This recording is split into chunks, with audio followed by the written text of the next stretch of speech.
god.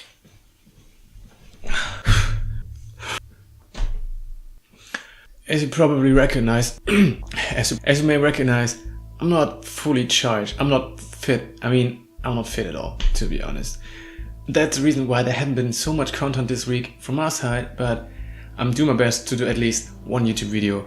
And you take a breath. And here it is.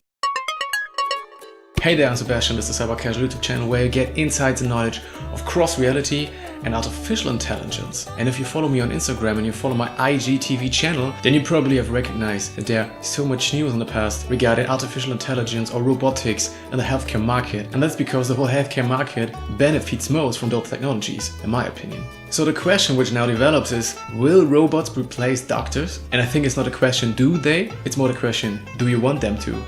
Would you let a robot do the surgery instead of a human being doctor? Tough question, right? Think about it. I'll give you some seconds to think about because I need to make a new tea before I can continue this video, okay? So.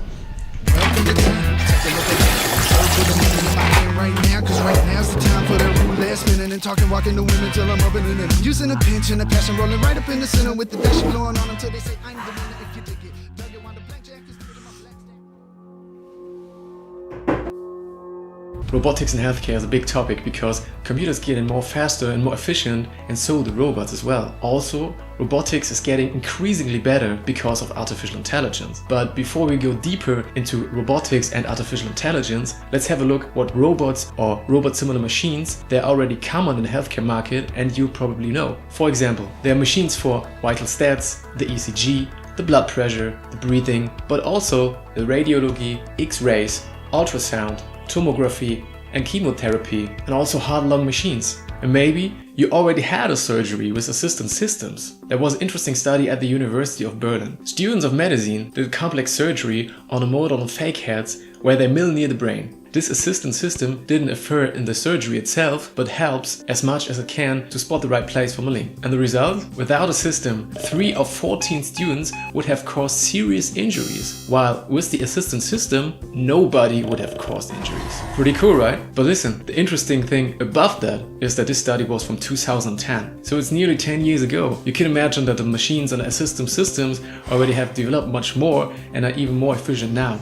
Also, if you're familiar with my IGTV, you probably have heard about the combination of X-ray and artificial intelligence for getting better results and solutions. And not only this, there was an AI software developed which diagnoses cancer risk 30 times faster than a human doctor with very high accuracy. But as I said in the beginning, the combination of both technologies is the game changer in this area. It can be used in so many ways and in the whole process of a disease. In the prevention, IoMT, which stands for Internet of Medical Things, in consumer health applications can help with proactive management or encourage healthier behavior. You can early detect diseases, like they said, and all without the need of a doctor or visit at a hospital. It can be supportive for medical workers in diagnosis and decision making. It also can improve the treatment and better coordination of care plans or long-term treatment programs, but also aid a human surgery or execute surgeries by themselves. But in addition to surgery, they are already used in hospitals and labs for repetitive tasks in rehabilitation, physical therapy, and in support of those with long-term conditions. Besides that, robots can enhance the end-of-life care while reducing the need for hospitalization and care homes, but also helping people to remain independent for longer, not to forget the benefits for research and training. There are already great working solutions for surgery, dentistry, nursing, rehabilitation, and prevention. But there are also robots with a sense of touch for the human skin.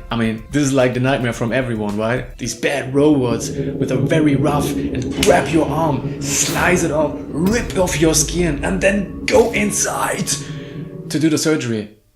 Yeah, but this was 30 years ago maybe. Robots are already able to detect soft skin and act like a human being would act with soft skin, meaning real soft and slow.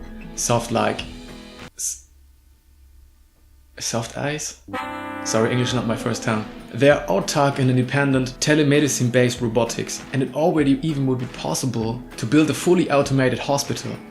How cool would that be? But as I said, the question is, do you want it? So with all the saying and the knowledge that robots make less mistakes and are able to act like a human being, would you let a robot do the surgery on your body instead of a human being doctor? Of course, this is also a philosophical question, but let me know in the comments what you think about that. Would you do Would you let? Also, make sure to subscribe to this channel and activate the bell to never miss a video like this. It would be an honor if I could welcome you at the inner circle in our Discord group or on every social media platform I'm creating content for. All necessary links are in the description, and I would love to see you soon. But in the meantime, I'm trying to recover and I'm using my massage robot for that. Check that out.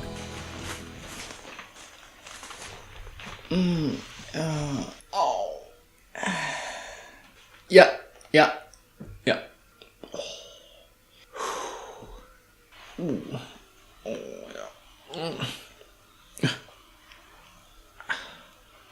Why are you so good to me? Oh yeah.